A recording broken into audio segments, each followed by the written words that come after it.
నమస్తే, నేను Chandu. Welcome to special debate. హైదరాబాద్లో పావురాలకు ఆహారం వేయడంపై తెలంగాణ హైకోర్టులో విచారణ జరిగింది.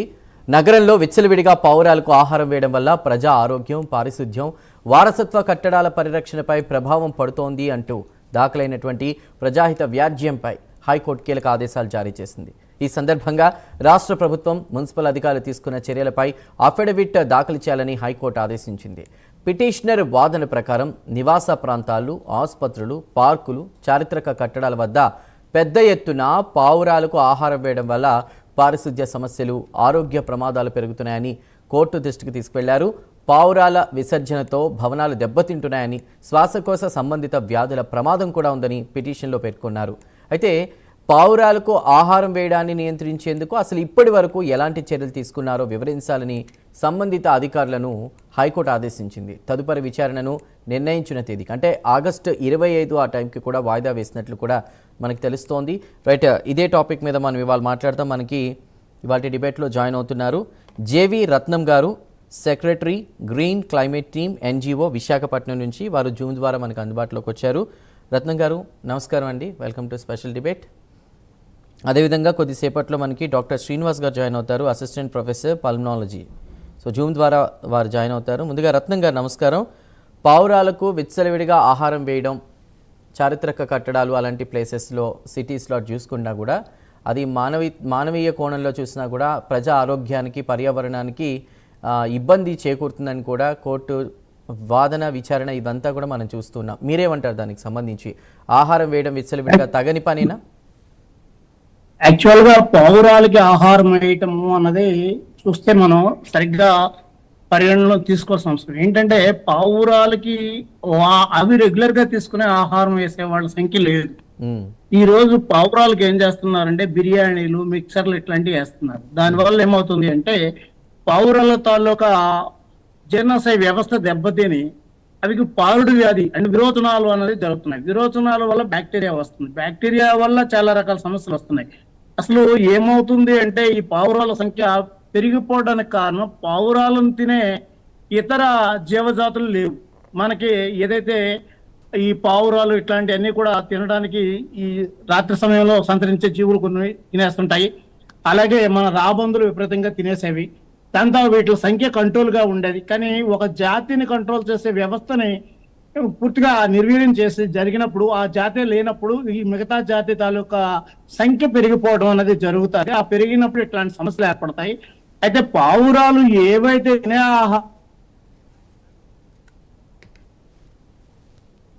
ఫ్రైడ్ రైస్, నూడిల్స్ ఇట్లాంటివన్నీ వేసి చేస్తున్నారో దీనివల్ల వాటి రెట్ట విషయంలో కూడా సమస్య అనేది ఏర్పడుతుంది. యాక్చువల్గా ఇరాన్, పర్షియా దేశాల్లో ఏం చేస్తారంటే పావురాల కోసం చాలా చాలా పెద్ద నిర్మాణాలు చేసి వాటి రెట్ట కలెక్ట్ చేసి పంటలు వేసి ప్రకృతి ఆధారంగా పంటలు పండించడం జరుగుతుంది. అయితే మనకి ఇక్కడ నగరాలలో ఏమైందంటే కొద్దిమంది వీటికి మేత వేయటం అన్నది పెరిగింది. ఆ మేత వేయడం ద్వారా వీటి సంఖ్య పెరిగింది. వీటిని కంట్రోల్ చేసే, వీటిని నియంత్రించే మిగతా జీవజాతులు లేకుండా పోయాయి. మనకి ప్రధానంగా చూస్తే చిన్న జీవే, కానీ పిల్లులు లేవు. పిల్లులు ఉన్నప్పుడు ఏమవుతుందంటే ఆ గుడ్ల గోబల పిల్లల్ని తినేయడం ఇట్లాంటివి జరిగి కొంత వాటి నియంత్రణ అనేది జరిగేది. ఆ నియంత్రణ అనేది లేకుండా పట్టణాల్లో ఏర్పడిన పరిస్థితుల వల్ల ఈరోజు పావురాల సంఖ్య పెరుగుతోంది అన్నది మేము భావిస్తున్నాం. అంతేకాకుండా వాటి విరోచనము అన్నది ఏదైతే ఈ ధాన్యము, అవి తినే రాళ్ళు ఇట్లాంటివి కాకుండా ఇసుకలో గులకరాళ్ళను ఏరుకుని తింటుంది. అట్లాంటి పావురానికి ఈరోజు ఈ ఫుడ్ ఏదైతే మనం పెడుతున్నామో, జంక్ ఫుడ్ మనం ఏదైతే తింటున్నామో దాన్ని వాటికి పెట్టి వాటి తాలూకా జీర్ణశయ వ్యవస్థ నాశనం చేసి ఈరోజు ఇట్లా ఏదైతే మన పురాతనమైన కట్టడాలు ఉన్నాయో వాటిని తాలూకా పాడవటానికి ఒక కారణం అవుతుంది. ఇది ముందుగా చేయాల్సింది ఏంటంటే పావురాలు లేకుండా చేయడం, పావురాలకు మేత పూర్తిగా ఆపేయడం కాకుండా ఏదైతే వాటికి రెగ్యులర్ గా తినే ఆహారం ఉందో అది ఉంచడం పర్వాలేదు. కానీ ఈ ఏదైతే ప్యాకెట్ ఫుడ్, జంక్ ఫుడ్ పెడుతున్నారో అవి పెట్టకుండా ఆపడం అనేది అవసరం. అది ఆపితే చాలా కంట్రోల్ అవుతుంది.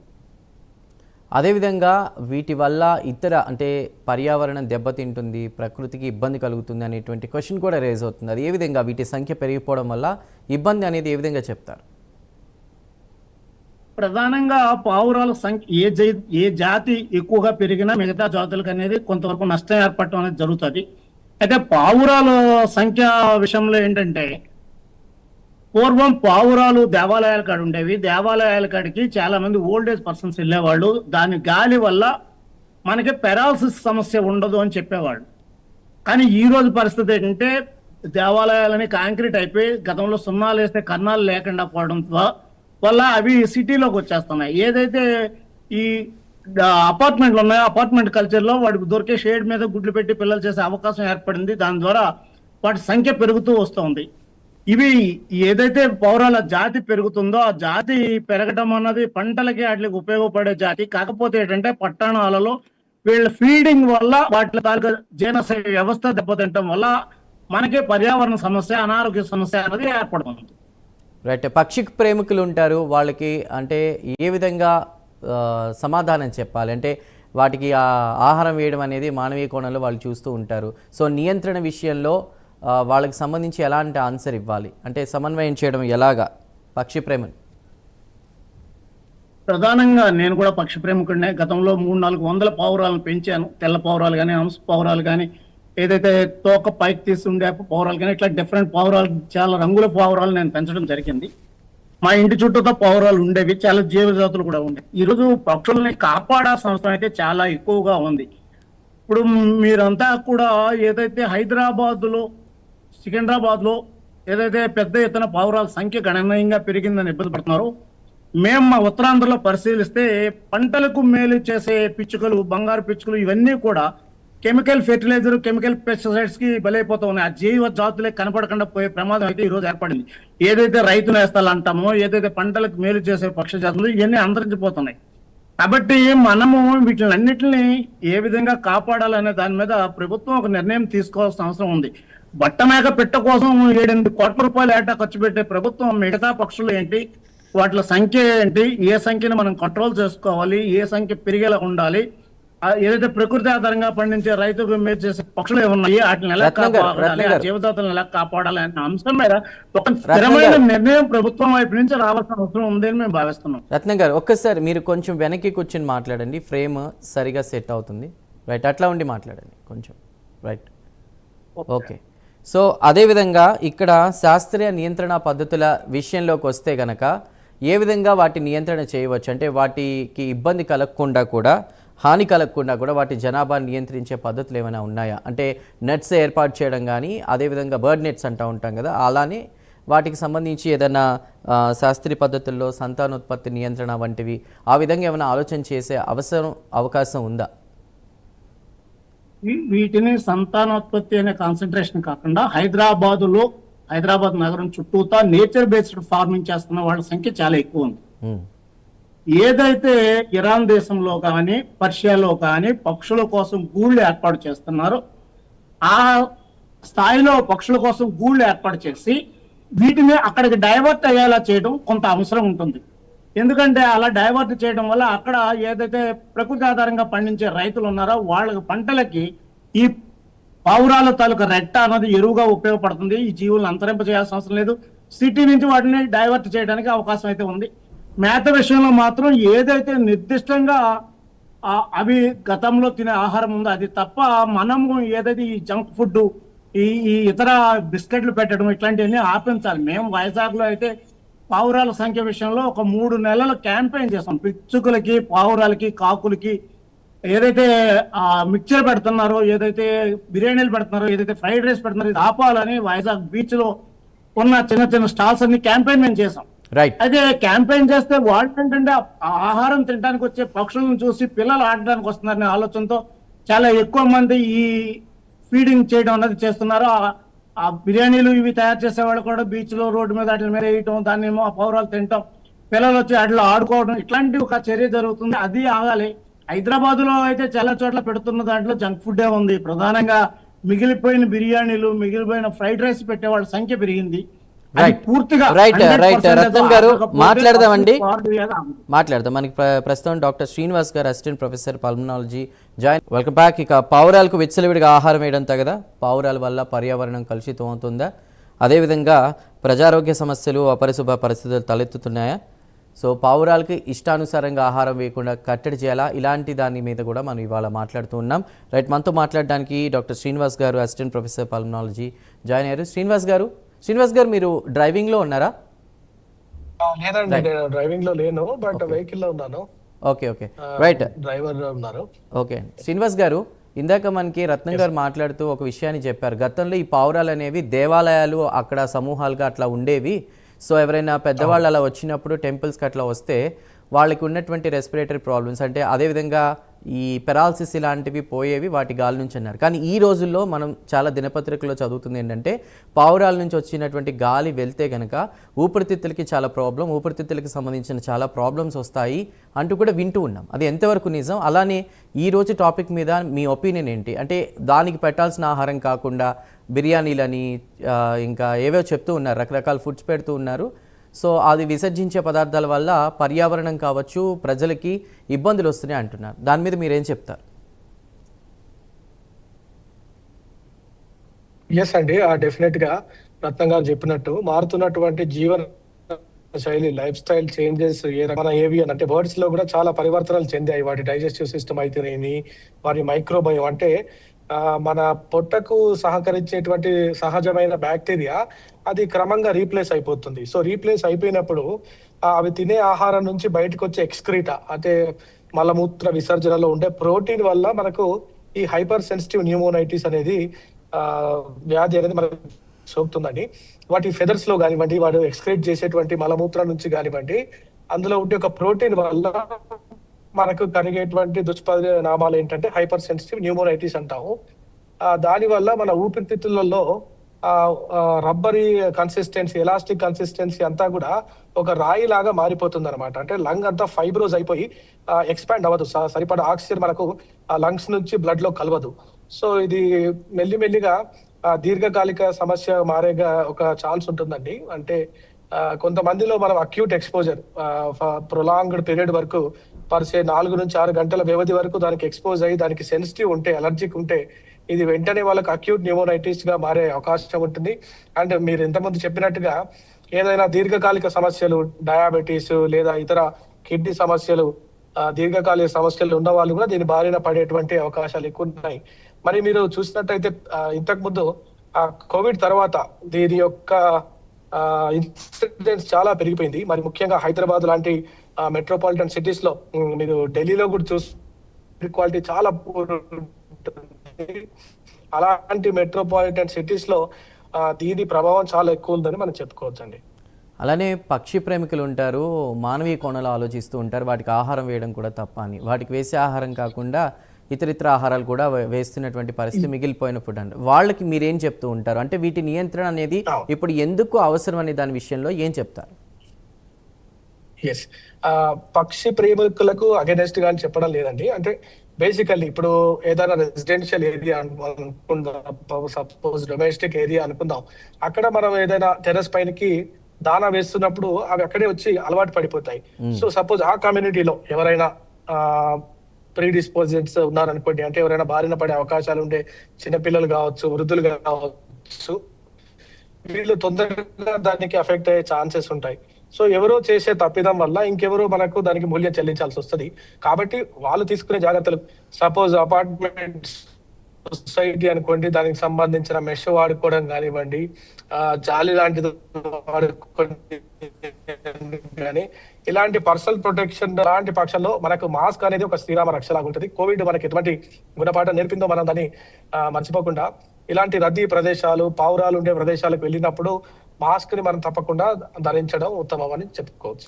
రైట్, ఏదో పుణ్యం వస్తుంది ఇట్లా ఆహారం వేస్తే అని చాలా మంది కూడా అక్కడక్కడ కొన్ని వేసేస్తూ ఉంటారు రోడ్ల మీద, ప్రజా రవాణా ఉన్న ప్లేసెస్లో కావచ్చు, చారిత్రక కట్టడాలు ఉన్న ప్లేసెస్లో కావచ్చు. అలాంటి వారికి ఎలాంటి అవగాహన కార్యక్రమాలు చేపట్టాలి, ఏం చెప్పాలి?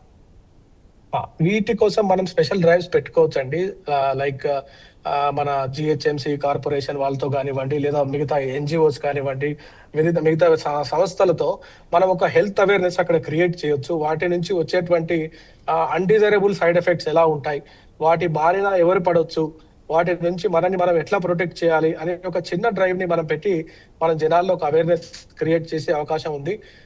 దీనికి చాలా సంస్థలు ఇప్పుడు ఇండియన్ చెస్ట్ సొసైటీ కానివ్వండి, లేకపోతే మిగతా ఇంటర్నేషనల్ సొసైటీస్ కూడా వీటిపైన చాలా వరకు అవగాహన కల్పిస్తున్నాయి. ప్లాట్ఫామ్స్ కూడా మీరు చూసినట్టయితే సోషల్ మీడియా ప్లాట్ఫామ్స్ లేదా ఎలక్ట్రానిక్ ఆర్ ప్రింట్ మీడియా కూడా దీని వెనకాల ఎంతో అవేర్నెస్ క్రియేట్ చేస్తుందండి.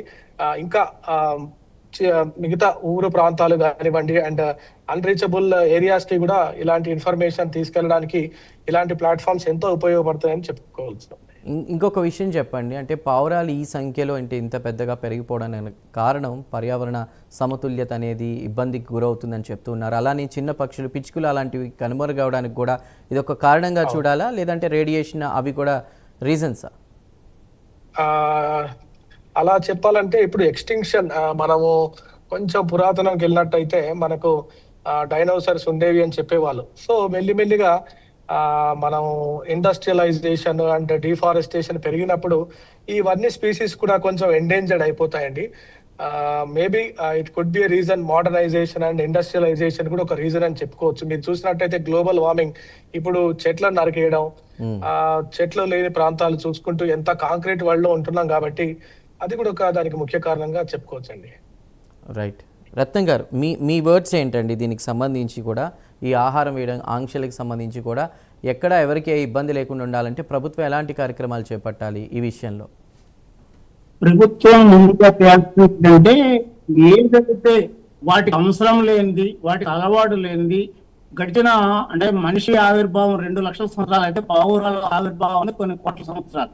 ఇంతకాలంగా లేని సమస్య ఈ రోజే ఎందుకు ఉత్పన్నమవుతుంది, గడిచిన 10-15 ఏళ్లలోనే ఇట్లాంటి సమస్య ఎందుకు వస్తుంది అన్నదాన్ని మనం పరిశీలిస్తే, ఏదైతే నగరాలు పెరుగుతున్నాయో, మేము పక్షి ప్రేమికులు అనే పేరుతో కొంతమంది చేస్తున్న ప్రక్రియ ఏంటంటే ఈ మిగిలిపోయే ఆహారాలు పెట్టటము, తర్వాత ఏదైతే కొన్ని షాపుల వాళ్ళ షాపు చుట్టూతో కొన్ని పక్షులు తిరుగుతూ ఉంటే పిల్లలు ఆడుకోవడానికి వస్తారు, తద్వారా వాళ్ళ వ్యాపారం పెరుగుతుందన్న దాంతో చెట్లు ఎన్నింటిని కూడా కంట్రోల్ చేయాల్సిన అవసరం అయితే ఉంది. ఎందుకంటే అవి చేయకపోవడం వల్ల ఇవి ఎక్కువైపోతున్నాయి. మీకు హైదరాబాద్ లో చూస్తే ధాన్యం తెచ్చి గింజలు తెచ్చి వేసే వాళ్ళ సంఖ్య 5% ఉంటే, ఈ చెత్తంతా తెచ్చి పక్షులు రాత్రి మిగిలిపోయినంత తెచ్చి పెట్టే వాళ్ళ సంఖ్య చాలా ఎక్కువ ఉంది. ఓపెన్ స్పేస్లో మీరు చూస్తే, మీరు బస్ స్టాండ్ల దగ్గర చూస్తే ఆ మిగిలిపోయిన బిర్యానీలు, ఆ ఫ్రైడ్ రైస్ తింటూ కనిపిస్తున్నాయి మనకి. అంతేకాదు అలా తినే పక్షులు మనం పరిశీలిస్తే అవి మామూలుగా ఇట్లాంటి ఆహారం తినకుండా బయట ఉండే పక్షుల తాలూకా రెట్టకి ఇక్కడ వీటి రెట్టకి వేరియేషన్ ఉంటుంది. వీటి రెట్ట పూర్తిగా ఆ రెడ్ షెల్లో వచ్చేసి అందులోంచి మనకి బ్యాక్టీరియా వచ్చే పరిస్థితి కనిపిస్తుంది. అదే మిగతా చోట్ల పోతే అవి రాళ్ళు రప్పులు కూడా తింటాయి, అక్కడ గట్టిగా పడుతుంది. సో ఇది పరిశీలన చేయకుండా, దాన్ని కంట్రోల్ చేయకుండా ఇలా ఉండాలి అలా ఉండాలని చెప్పలేము. ఎందుకంటే కదా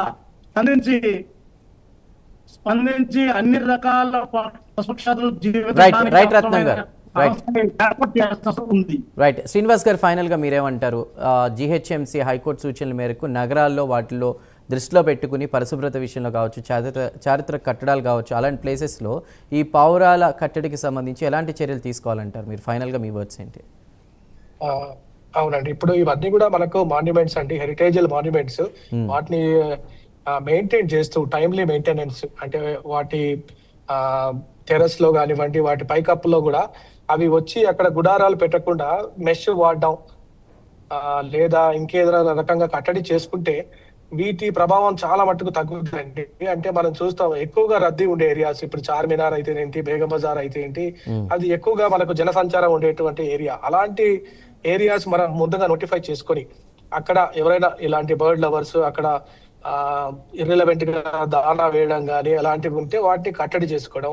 దీనికి ఒక టీమ్ కానివ్వండి, లేకపోతే ఏదైనా స్పెషల్ డ్రైవ్ లాగా పెట్టి కొంచెం అవేర్నెస్ క్రియేట్ చేస్తూ వాటి నుంచి వచ్చే అన్డిజైరబుల్ ఎఫెక్ట్స్ ఇంత ఉంటాయని చెప్తూ వాటికి మళ్ళీ ప్రత్యేకమైన గూడు కానివ్వండి, లేకపోతే అవి ఉండేటువంటి ఒక నివసించేటువంటి చోటు కూడా వాటికి క్రియేట్ చేయాలి.